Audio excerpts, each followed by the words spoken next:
Hello and welcome to the History of Africana Philosophy by Chika Jeffers and Peter Adamson, brought to you with the support of the King's College London Philosophy Department and the LMU in Munich, online at historyofphilosophy.net. Today's episode will be an interview about Martin Luther King Jr. with Meena Krishnamurthy, who is Assistant Professor of Philosophy at Queen's University. Hi, Meena. Hi, it's great to be here. Thanks for having me. Thanks for coming on the podcast. So we're going to be talking about Martin Luther King Jr., who I guess literally needs no introduction for our audience. Right. So I'm going to dive straight in and ask you a question about a quotation that we actually came across reading your work on King. So this is from an interview in which he's talking about the new Negro as a person with a new sense of dignity and destiny with a new self-respect. And for us and for our listeners, this phrase new Negro obviously evokes the 1920s Harlem Renaissance, which would have been a while ago in King's time, but in our podcast is only a few episodes back. So we wanted to start by asking you whether you see King as being an heir to that earlier phase of African-American thought. Yeah, this is such a great question. So when I think about the term New Negro, I think of it as being associated with a wide variety of Black political thinkers, including people like Booker T. Washington. But obviously, when we really think about it, and as you've discussed in your podcast, the term is really linked with the work of L.A. Locke. And it's important just to track a little bit like what he means by old versus new Negro, and then I'll kind of link it to King. So I think when Elaine Locke talks about the old Negro, he sort of talks about it as linked with this idea of being more myth than man and as being a creation of the white imaginary or white imagination. And it's sort of a passive reflection created by conditions of forced dependence. But it's also the result of, like he said, the practice of Black social mimicry and I would say strategic acquiescence that was performed by Black people to survive in conditions of forced dependence. But when we think about the new Negro, it's quite different, right, in Locke's view, which is as a person who sees herself anew and is no longer obscured by the perception of other people, including white people. And she has an invigorated sense of self-understanding and self-acceptance, and in turn, a new sense of self-respect. And so for him, it's also important that the new Negro is an agent, somebody who acts rather than is acted upon. And then in terms of thinking about this transformation, this process from the old, so-called old Negro to the new Negro, historical processes are really key. In particular, the Great Migration, right, from the American South to the North, particularly like urban city centers like Harlem. So that sort of historical process is really key to this transformation. And like what was great about your question is I think this really just picks up on something that we see in King and his understanding of the new Negro, because like Locke, King really thinks that a bunch of historical processes sort of come together to give rise to a new sense of self-respect and dignity among Black Americans. And when King is looking at the circumstances that led up to the civil rights movement, what he sees is a country that's rapidly and radically modernized. So Black Americans who had little reason or ability to travel start traveling more. He's thinking about especially Black Americans of the South. There's the spread of the automobiles. There's the depression, the upheaval that's caused by the two world wars. All of these things, he argues, led Black Americans to move from the rural South to urban communities, which in turn means that economic life starts changing pretty dramatically, right? So purchasing power increases, housing conditions improve, there are more educational opportunities than ever. So in turn, literacy rates start sort of skyrocketing in comparison to the past. We see more university degrees being conferred to Black Americans than had ever been done before, even degrees of like the very highest level. So all of these things, all of these new experiences, all of these new social contacts, along with those very important educational advances in King's view, led Black Americans to a broadened outlook of the world, but also most importantly of themselves. And then, so that process is sort of being coupled with the fact that the Supreme Court's decision to outlaw segregation in public schools happens. And King says that kind of engenders a new sense of pride and further enhances a sense of dignity among Black Americans. And then that's simultaneously happening and the sense of dignity is being reinforced by the fact that there's a success of global struggles against colonialism. He's thinking like Ghana, India. And so he says that Black Americans sort of see that this struggle for dignity among the oppressed isn't something that's just like isolated to the United States, but is happening on the global stage, playing it with spectators and supporters from, countries all around the world. So all of this together leads Black Americans to have this reinvigorated sense of self-understanding, self-acceptance, and in turn, a new sense of dignity. So we can see that King really has a view, I think, that is quite similar to Locke's view of the nature of the new Negro, but also like its development. Something I just wanted to pick up on there is maybe a minor point, but I think interesting because in what you said, you mentioned that in both the case of Locke and in the case of King, they associate the new Negro with moving around, right? So migration to the north or even migration within the South, maybe, and also a move from rural settings to urban settings. So is that a really key idea for King, that there's a kind of, I mean, it almost sounds a little bit dismissive, right? So the South and the rural is going to be bad, and the North and the urban is going to be liberating. Is that unfair, or is that really how he Yeah, sees it? I think that's a really interesting question. I mean, definitely movement is key. I think King has a kind of cosmopolitanism in a way that's implicit in this discussion, right? It isn't just about the migration from rural to cities, it's also the awareness of the globe and the world struggles. So I think there it's more just people who perhaps he thinks maybe had sort of narrow perspectives, hadn't seen the world, but are now being exposed to all these different things. But I do see that there is a kind of tension, this idea that one must sort of be, must travel and interact with a broad range of people. But I think, for King, that is really part of the way that we gain knowledge Yeah. about freedom and justice and how to secure those things. But it might be enough to read about Ghana in a newspaper, let's say. Yeah. And I think for him, because I think in so many ways he really values lived experience. And so I think it's the experience of like feeling a sense of community is what we're also getting here, right? Seeing our struggles are ones that people have not only in the rural South, but maybe when we go to the cities and see the same struggles are being replicated in some ways. And we see them being replicated globally. So for me, I think there's the idea of lived experience, a sense of a community with people everywhere facing the same struggles, which kind of renews our sense that these struggles are important. Mm-hmm.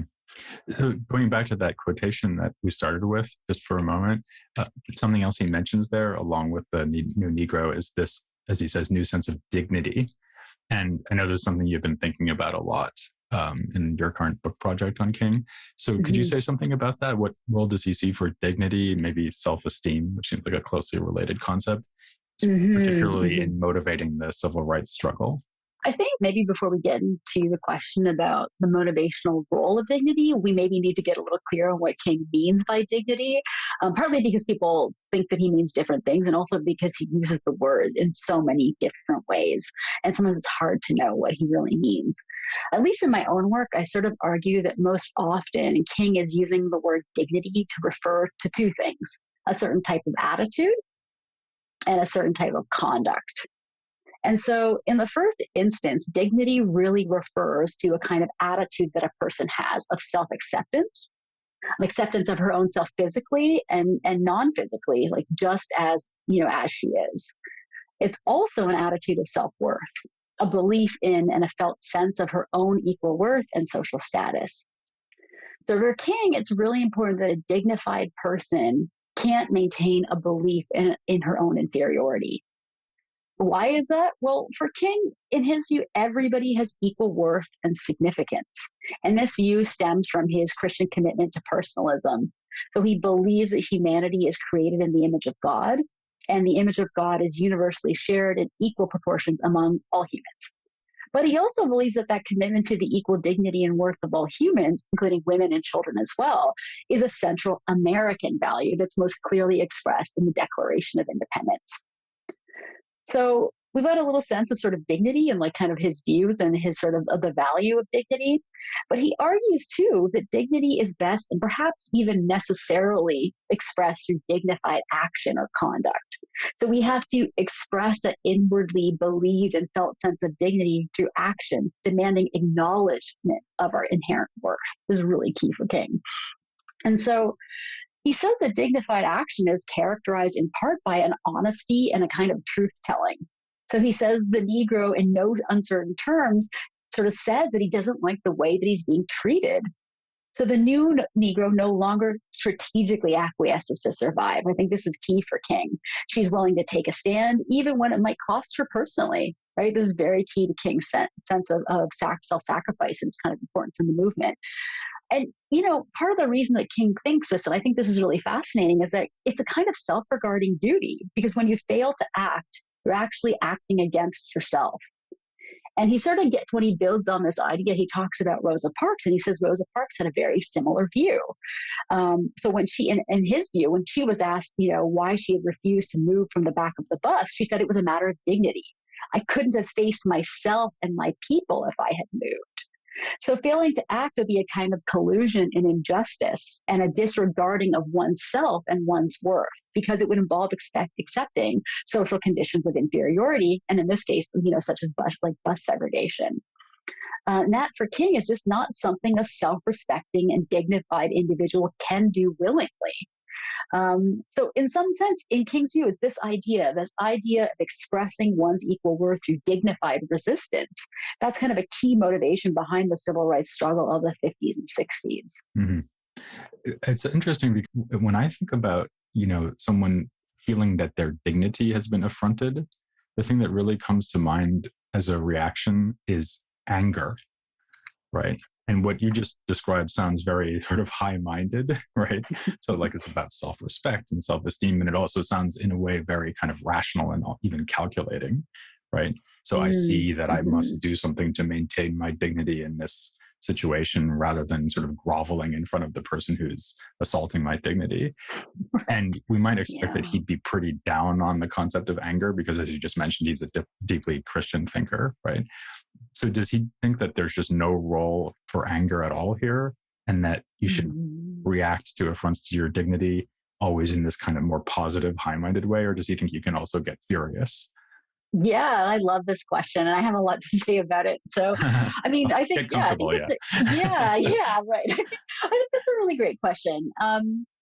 So I think what's fascinating is people, obviously the kind of popular view of King is very fuzzy, and it kind of emphasizes King as like all about love and hope and the dream. But the truth is, like, when we really get into King's writings, especially his autobiographical writings, we see something quite different, right? And we see that what King refers to as righteous indignation plays a very important role in his sort of theory of the political emotions and political motivation. And we see this maybe most clearly when he tells us about his own motivation for writing the letter from Birmingham jail, which in part was a response to his white moderate critics. But as he describes it, righteous indignation was the driving force behind the letter. That's what motivated him to respond in the way that he did. And when he's trying to explain to us, more about the role of indignation and the role that it plays in kind of his views about motivation, he tells us about some formative events that kind of happened when he was a kid. And one of the ones that really stands out in my mind is this time when he's at sort of in downtown at a shoe store with his father. And as he tells it, like they're in the shoe store and the store clerk says to King's father, like, sure, I'll give you service, but you've got to move to the back of the store. And King's father doesn't miss a beat, right? He says, we'll either buy shoes sitting here or we won't buy shoes at all. And then he takes his son, MLK, by the hand and storms out of the store. Now, according to King, this is the first time he had seen his father so furious. So what we get as this discussion continues, because then King tells us more about other experiences of anger that he had in similar kinds of situations. But what we get is that for both King and his father, indignation is something that arises when there's affront to their dignity. So when the store clerk asks King to go to the back of the store to receive service, he's conveying a message, right? That as a Black man, King's father isn't worthy of equal treatment. He lacks equal status and is inferior to white Americans who can be served at the front of the store. But of course, as a Baptist pastor, and as King says, as someone who really possessed a deep sense of dignity and self-respect, King's father knows that this isn't consistent, this kind of treatment and this message isn't consistent with the inherent worth that he truly possesses, both in the eyes of God, but also under the American Constitution. And so the affront to his dignity is just too much. And this appropriately leads King's father to sort of, despite the consequences, you have to think about the moment, the consequences of sort of being angry, but it leads him to be angry, and he stands up for himself by challenging the store clerk. But this isn't all, right? So the practice of racial segregation means that Black Americans are treated in this way as inferior across a variety of social domains and in multifarious ways. And as King tells us, like, he comes through time to see how his father and his own particular experiences of racial segregation fit into a larger systemic experience of the practice. And I think this is very important for King because when he was young, he sort of blames individuals. He even says, I hated white individuals. He sort of put a lot of the blame goes to white individuals like the store clerk who are engaging in wrongdoing or bad actions. But over time, he comes to see that it isn't just the wrongdoing on the part of individual white people like the store clerk, but it's also the result of an unjust system, a system that he says, like his father, he could never accept.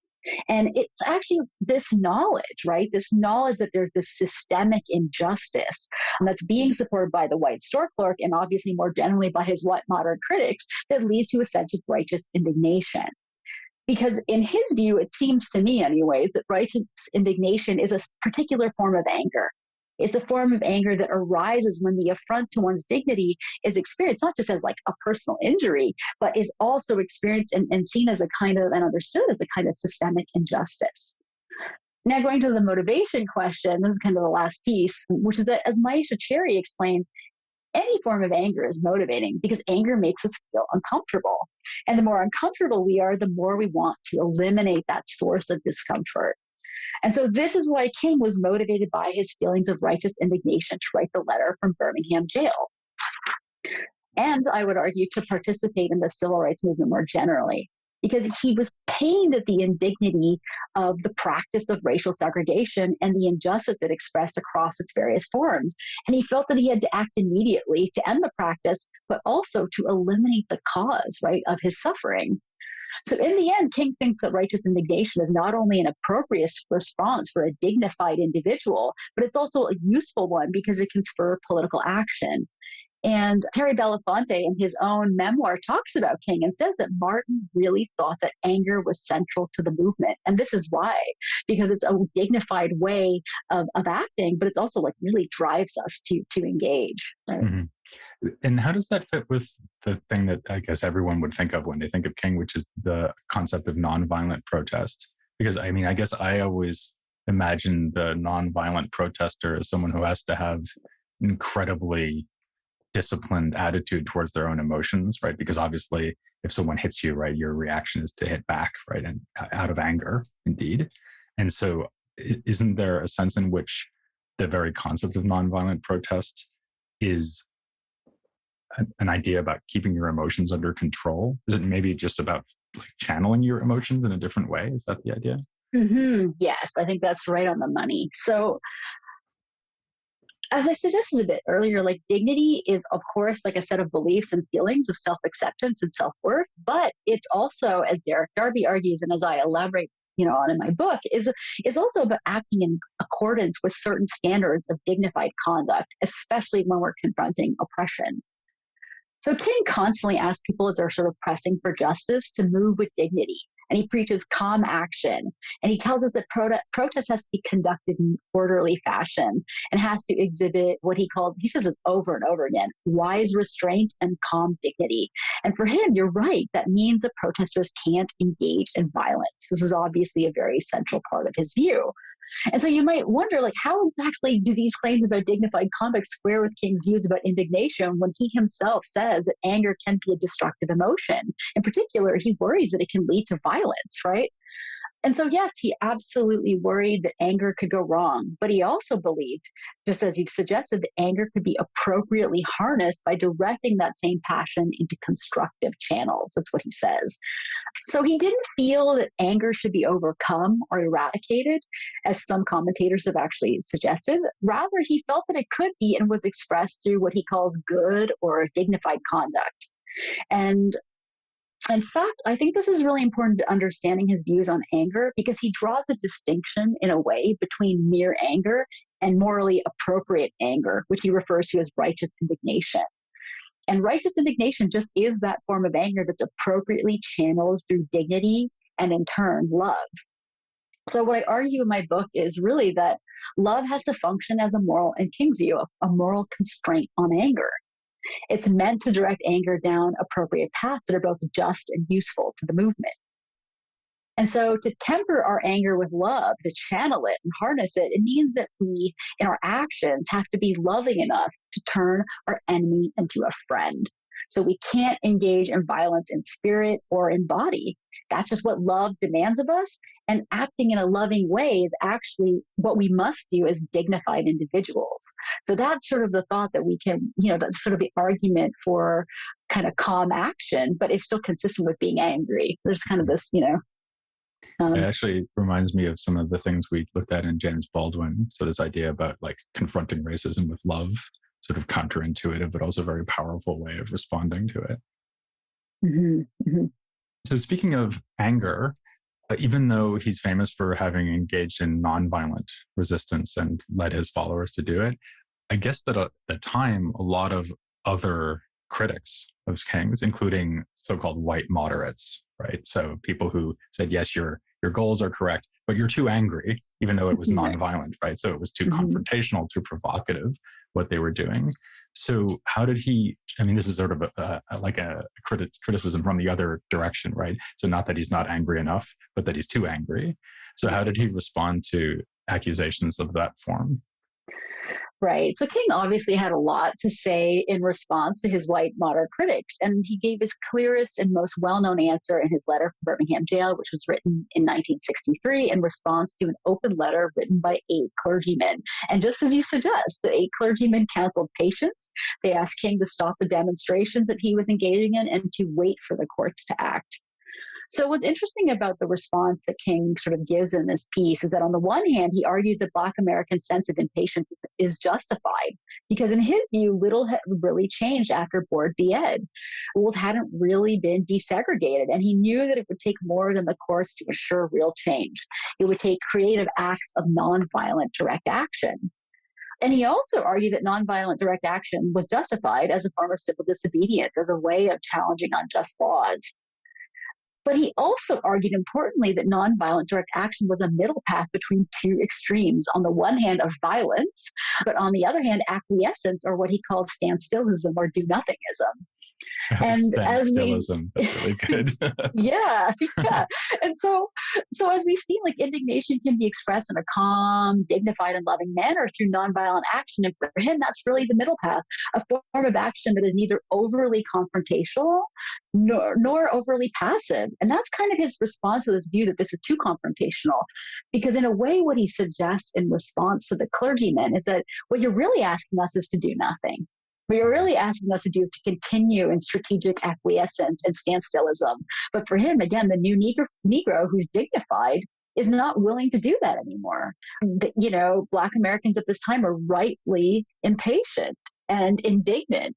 But the point is that it's not too confrontational because all these emotions of impatience and indignation are being channeled into loving action, nonviolent direct action. So for him, this really is the middle path between being overly confrontational and not doing anything at all. It's very key for him.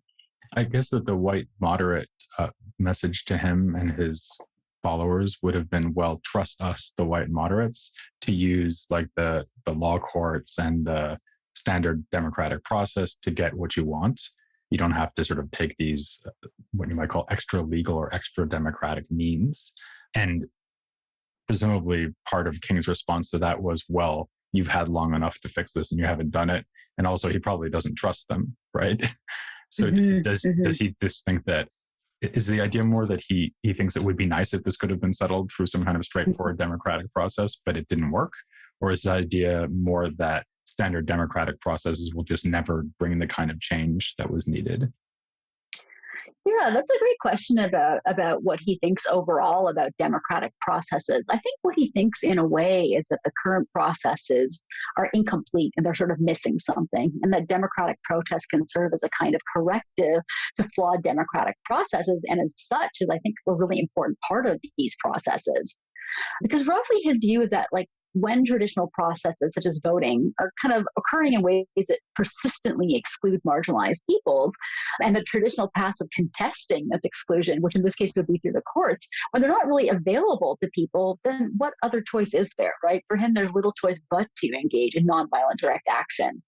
And this is in some sense why it acts as a kind of corrective, because it puts pressure on people, those in power or those in the majority, to listen to voices that they might otherwise ignore and that they have been ignoring persistently. So in my own work, I've sort of argued that nonviolent direct action can be an especially good way of tempering tyranny. And I think what's really like maybe most interesting about this is that it really shows that direct action has this capacity to engage in creativity and invention. And I think this is something that we sometimes miss as democratic theorists, that creativity and invention are very important to securing democracy, because sometimes the traditional processes that we have are not working. And so King and people who influenced him, like Ella Baker, organized and they engaged in new forms of political expression, including nonviolent protests, sit-ins, marches, and of course, child demonstrations, all of which had not happened before, especially on such a large scale in the United States. So both King and Baker sort of see these political actions as essential to securing democracy and racial justice.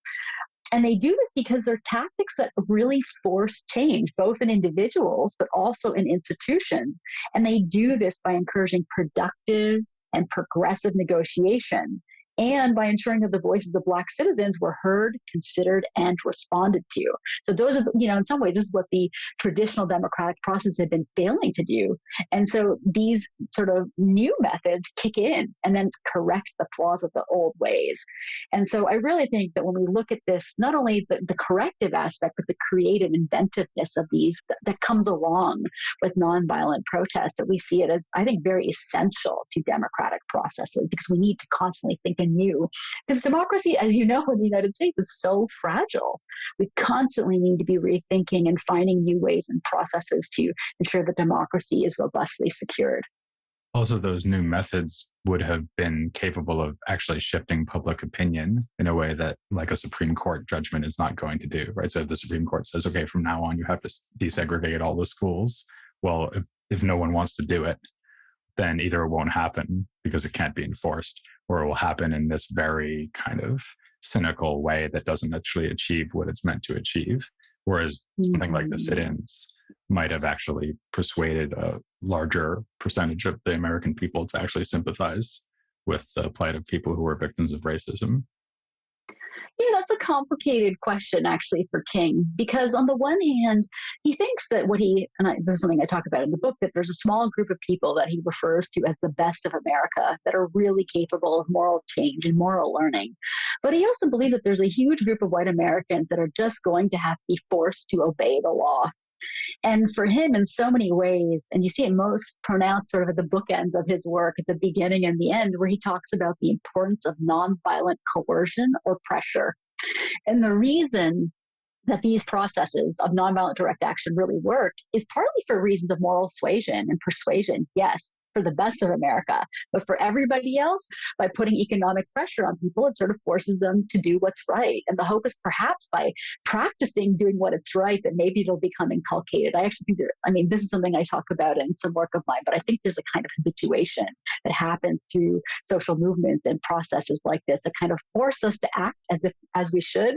And then we just get better at it, hopefully over time. I think that's the best King can hope for. But he's also, much as he identifies himself as a realist, he's very aware there's a large group of people who are just not going to do it, So we've got to put pressure on those people. Yeah. Speaking of realists, there's this kind of traditional contrast it's almost a cliche, but we're leaning into the cliche, as they say these days, because this sort of mini series of episodes, we're looking at Martin Luther King Jr. alongside Malcolm X. And there's often this contrast drawn between them. So King is the sort of the prophet of love and nonviolence, and Malcolm X is realist, to use the word you just used, or perhaps even pessimistic, and of course is much more prone to be open to calls to violence, right? Mm-hmm. But what you just said sounds like it already starts to kind of undermine that nice, neat picture, sort of tough guy Malcolm and nice guy Martin. So do you think that the two of them are actually much closer together on this sort of issue than is usually thought? Yeah, that's another really great question, and one that I'm really invested in thinking more about. So I think in the end, Martin and Malcolm, were more similar than they were different. And I think this is a claim that Reverend James H. Cone, sort of makes in his well-known book, Martin, Malcolm in America. It's one of my favorite books on the two thinkers. Cone really suggests that by the end of their lives, that Martin and Malcolm sort of move towards each other in their views. And it takes like the course of their lives to kind of come closer and closer towards each other. But I actually think that we see a lot of similarities between them right from the beginning of both of their political careers.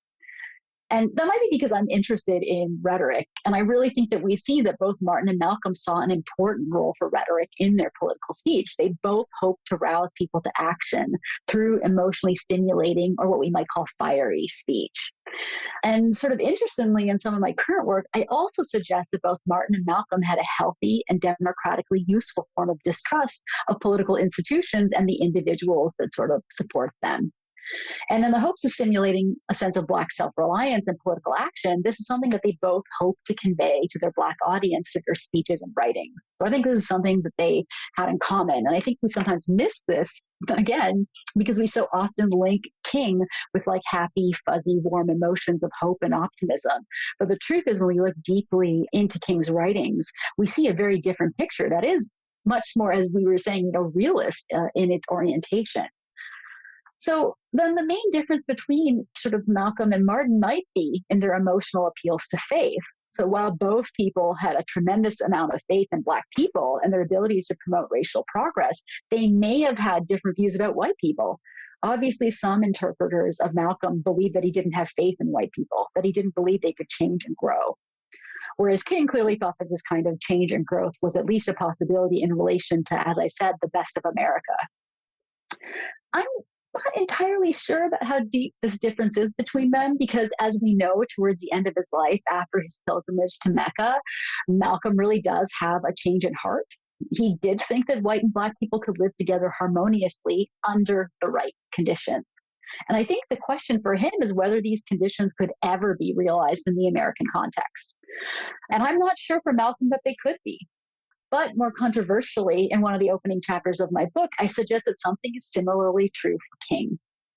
So King sort of believed that desegregation required the removal of legal barriers to equal access to schools, parks, restaurants, and libraries, and bringing people, Black and white, together physically. While he believed that true integration was something different, actually, it required something more. Namely, he says, personal and intergroup feeling. What he says is a positive acceptance of desegregation, but also the welcomed participation of Black Americans in the total range of human activities. So King was actually, interestingly, really optimistic about securing desegregation in the American South. He believed it could be basically achieved in 10 to 15 years. But I argue that he was much more skeptical regarding true integration, perhaps believing that it was something that really could only be achieved in the kingdom of heaven. So in the end, my own view is that Martin and Malcolm were actually very similar indeed. And, this is something I hope to say more about in my own work as I continue to think these topics through. Mm. Yeah, maybe if that's right, then maybe the difference between them really does come down to rhetoric. So, I mean, you wouldn't see Martin Luther King describing white people as devils, right? But Exactly. on the other hand, it sounds like what you just said. Well, most white people in America are never going to get with the program, so they're just going to have to be compelled by the government to do what's necessary. That's not something that Malcolm X would have disagreed with, presumably. Exactly. And I think, in some ways, I think Malcolm is sometimes maybe sharper about how to get the American government to do these things. And maybe not sharper, but had different views. I think in many ways, Martin obviously thought bottom-up processes, having social movements on the ground in the U.S. was a way to put a pressure on the government.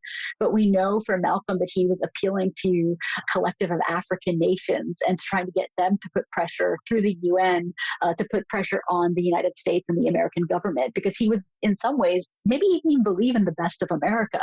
So there might be these small differences. Like for King, there's a very small group of people perhaps that could be convinced, maybe but powerful people that could potentially lead to change in the government, whereas maybe Malcolm didn't even buy into that small group, which is why he was appealing to people outside of America to put pressure on the United States. So that might be one small difference, but I think at the end, they both believe that, at its core, and I think you get this for many other thinkers that you're covering, that the United States is sort of very difficult to change American mindsets, but also to change institutions and processes.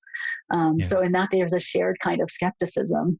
Yeah, and that global perspective goes back to something you were saying at the beginning of our discussion, right? So that if you are aware of what's going on in say the newly decolonized African nations, that would maybe change your perspective on what's happening in the States as well.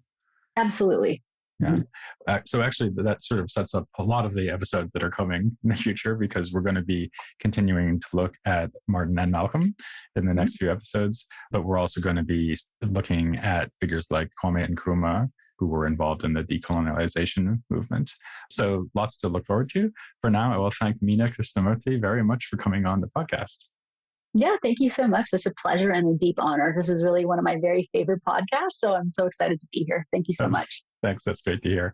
And I hope, listener, that this is also one of your favorite podcasts and that you will join us next time as we continue looking at Malcolm X and Martin Luther King here on the History of Africana Philosophy.